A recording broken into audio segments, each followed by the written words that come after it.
Good Morning Business. Le débat. Vive le pourvoir défiscalisé, annonce hier d'Emmanuel Macron pour aider les professions de la restauration. Est-ce que ça va fonctionner par carte bleue. Oui, c'est vrai, par carte bleue. Oui, la fraude fiscale est légale, c'est une très bonne nouvelle.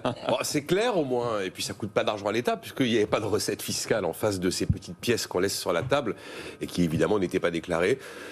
Donc il y a un effet d'annonce qui ne coûte rien, donc à la limite c'est le seul point un peu sympathique que j'ai pu trouver à cette mesure. Après, ça risque de ne rien changer, on n'a aucune certitude que le consommateur va décider soudainement de mettre plus de pouvoir qu'il n'en met aujourd'hui. D'abord, on n'a pas l'habitude en France de payer du pourboire par carte bancaire. Bah non. La tradition, le réflexe, c'est de laisser des pièces.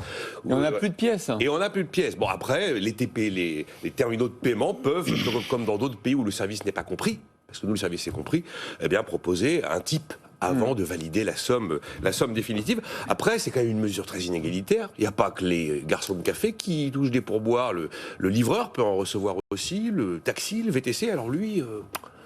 pas de défiscalisation. C'est uniquement si vous travaillez dans un restaurant. Ensuite, attention, un pourboire, c'est pas une hausse de salaire. Un pourboire, ça va avoir à peu près cette histoire n'a à peu près aucun effet sur l'attractivité du métier. C'est donc pas une hausse de salaire, ça n'ouvre pas de droits sociaux et ça n'améliore pas votre profil quand vous allez voir votre banquier pour avoir un crédit immobilier. Et dernier élément, vous voyez que je suis que à charge sur cette mesure. Depuis quand c'est le consommateur qui paye les hausses de salaire ? Je suis un peu démago en disant ça. Certains auraient préféré, effectivement. Bon, alors, je suis libre de mettre ou de ne pas mettre. Mais enfin, cette idée, c'est quand même, il faut monter les salaires de la restauration. C'est le consommateur qui, oui, il paiera peut-être par des hausses de prix à terme. Mais là, on lui demande de bien vouloir, je sais pas, j'ai l'impression qu'on a déjà fait payer la collectivité avec la TVA sous Nicolas Sarkozy, qui était passé de 19,6 à 5,5 sans aucun effet. À part gonfler les marges des restaurateurs, la collectivité a pas mal payé pour la restauration depuis mars 2020. Non, là vraiment, j'ai essayé de trouver une raison d'y croire, mais en tout cas, si moi je veux aller dans la restauration et que je doute parce que c'est dur, parce qu'il faut travailler midi, soir, parce que c'est tardif, c'est pas cette mesure qui va me donner envie d'y aller. Jean-Marc Daniel. Non, dès qu'on annonce la suppression d'un impôt, aussi grotesque que soit cet impôt, c'est une bonne nouvelle. Il n'y a pas d'impôt, Jean-Marc, il n'existe pas. Oui, enfin, il existe sur les cartes bleues, il n'existe pas sur le liquide. Sur le liquide. Et donc, l'annonce que, effectivement, le fisc ne va pas cogner est une bonne nouvelle. Quelque part, celui qui devrait payer les conséquences de cette mesure, c'est plus le contribuable d'ailleurs que le consommateur. Mais parce que les pourboires, normalement, normalement, le restaurateur doit les évaluer, les déclarer quand même. C'est pas vrai que c'était défiscalisé aujourd'hui. Dans les faits, c'est pas vrai. Mais le pourboire, il allait généralement dans une caisse commune et il y a un partage en fin de semaine. Normalement, le restaurateur va être puni fiscalement s'il ne déclarait pas une sorte d'enveloppe de pourboire. Alors, je pense quand même que les enjeux de la fiscalité française sont ailleurs, les enjeux de la restauration sont ailleurs.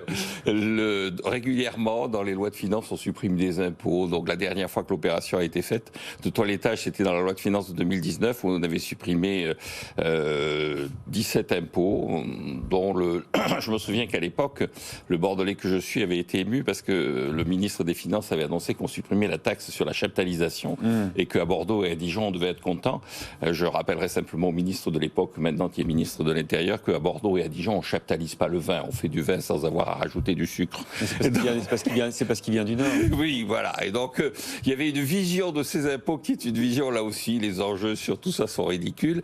Je pense que... Mais est-ce que vous pensez que cette idée du black défiscalisé, l'idée qu'effectivement il peut y avoir une partie de l'économie qui échappe au fisc, c'est une idée de progrès? Oui, je pense que l'idée qu'une partie de l'économie échappe au fisc, il y a une partie de l'économie qui échappe à certains éléments du fisc, c'est-à-dire tout le monde ne peut pas l'impôt sur le revenu.